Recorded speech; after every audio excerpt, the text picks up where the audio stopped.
다니엘서 6장 16절 말씀을 다 찾으신 줄 알고 함께 봉독하시도록 하겠습니다. 시작. 이에 왕이 명령하매 다니엘을 끌어다가 사자굴에 던져 넣는지라. 왕이 다니엘에게 이르되 내가 항상 섬기는 너의 하나님이 너를 구원하시리라 하니라. 아멘. 이 말씀은 살아계신 하나님의 말씀입니다. 아멘. 사랑하는 서천중앙교회 성도 여러분, 이 새벽에 나오신 모든 분들을 주님의 이름으로 사랑하고 축복하고 환영합니다. 잠을 깨우고 몸을 일으켜 이 자리에 나오신 여러분의 걸음이 하나님께서는 결코 가볍게 여기시지 않으실 줄을 믿습니다. 다니엘서 6장 16절의 말씀은 이 단순히 다니엘이 사자굴에서 살아났다는 그 기적의 이야기로 끝나는 것이 아닙니다. 이 본문은 한 사람의 삶이 예배가 되었을 때 하나님께서 어떻게 일하시는가를 분명하게 보여주시는 말씀이기도 합니다. 다니엘은 왜 사자굴에 던져지게 되었겠습니까? 이 다니엘이 사자굴에 던져진 이유는 분명합니다.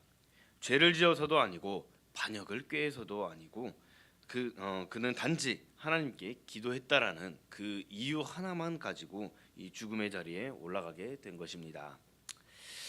이 다니엘을 시기하던 이 신하들은 다니엘에게서 흠을 찾으려 하였지만 성경은 국세에 대하여 아무 고발을 할 것이 없다라고 이야기를 하였습니다. 그래서 그들이 만들어낸 것이 무엇이었겠습니까? 신앙을 겨냥한 법이었습니다. 30일 동안 왕 외에 어떤 신에게든지 기도하면 사자굴에 던져라 라는 이러한 명령입니다. 사랑하는 성도 여러분, 이 법이 무서운 이유는 단지 사자굴에 던져진다는 그 이유가 아닙니다.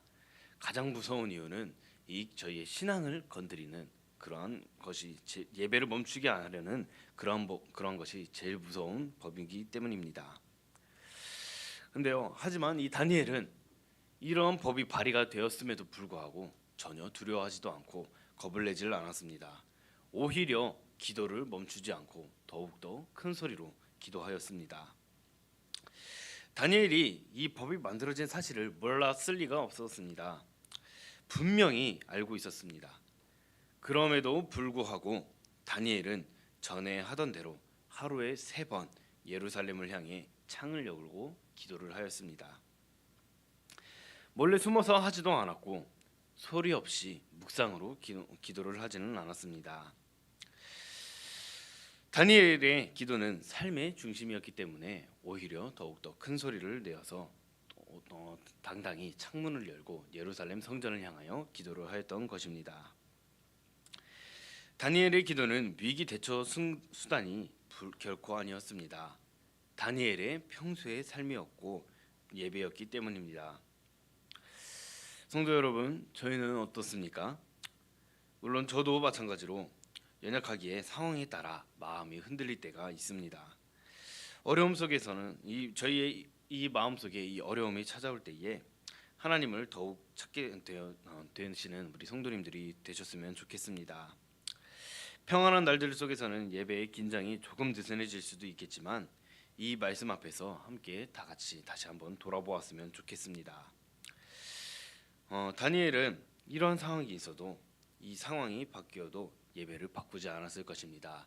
저희 모두 함께 이 다니엘의 이러한 변치 않는 이러한 신앙을 함께 본받았으면 좋겠습니다. 이 다리오 왕조차도 인정한 다니엘의 신앙을 함께 알아보도록 하겠습니다. 이 다리오 왕은 다니엘을 정말 너무나도 참으로도 많이 사랑하였습니다. 그래서 법을 어길 수 없다는 것을 알면서도 상당한 마음이 괴로웠습니다.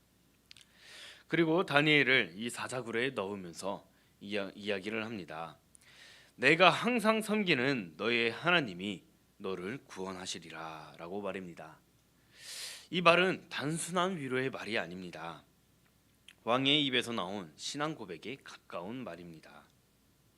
어떻게 하나님을 제대로 알지 못하는 그 이방어 왕의 입에서 이러한 말이 나올 수가 있었을까요?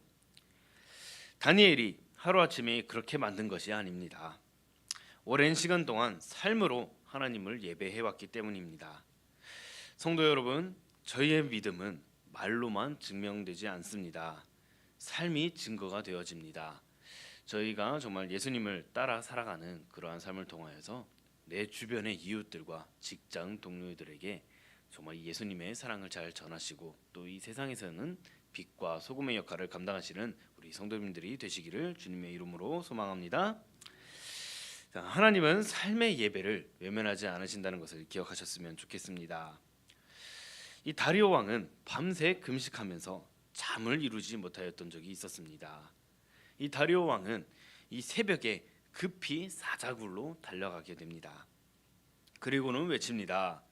살아계시는 하나님의 종 다니엘아, 내 하나님이 너를 구원하셨느냐라고 말입니다. 다니엘의 대답은 원망이 아닙니다. 물론 저였으면 원망의 대답을 했을지도 모르겠습니다. 하지만 다니엘은 아니었습니다. 다니엘은 불평도 하지 아니었고 오히려 왕을 향한 존중과 하나님을 향한 신뢰의 고백을 내뱉었습니다. 나의 하나님이 그의 천사를 보내어 사자들의 입을 봉하셨나이다 라고 말입니다. 성경에서도 분명히 이야기합니다. 다니엘의 몸에 조금도 상함이 없었다라고 말입니다. 왜일까요?